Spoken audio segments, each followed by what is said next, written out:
Brand चाललेला दिसत नाही, आता भूमिका स्पष्ट झाल्या आहेत. भाजप म्हणून तर आम्ही या निवडणुकीत राजकीय पक्ष म्हणून उतरलो नव्हतोच, कारण ही निवडणूक कामगारांची होती. बीएसटीवर प्रेम करणाऱ्या, काम करणाऱ्या कर्मचाऱ्यांची होती.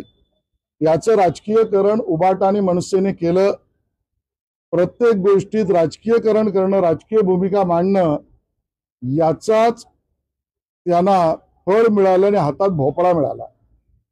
आणि म्हणून तुम्ही एकत्र या, वेगळे लढा. मी मागेही म्हटलं 0+0=0. आज भोपळा हातात मिळाला.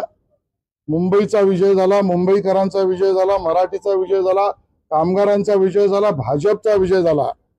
आणि म्हणून मी त्या ठिकाणी अतिशय नम्रपणे म्हणेन की जे विद्वान राजकीय विश्लेषक कोण दोघं एकत्र येतील, कोण तिघं एकत्र येतील याच्यावरनं आम्हाला सांगत होते, त्यांना उत्तर म्हणून मी एवढंच सांगेन, आज मुंबई भाजपचा अध्यक्ष म्हणून अजून मोठी यादी नंतर घोषित करूच, पण मुंबई महानगरपालिका निवडणुकीच्या स्टार प्रचारक म्हणून शशांक राव आणि प्रसाद लाड यांचं नाव मी आज घोषित करतो.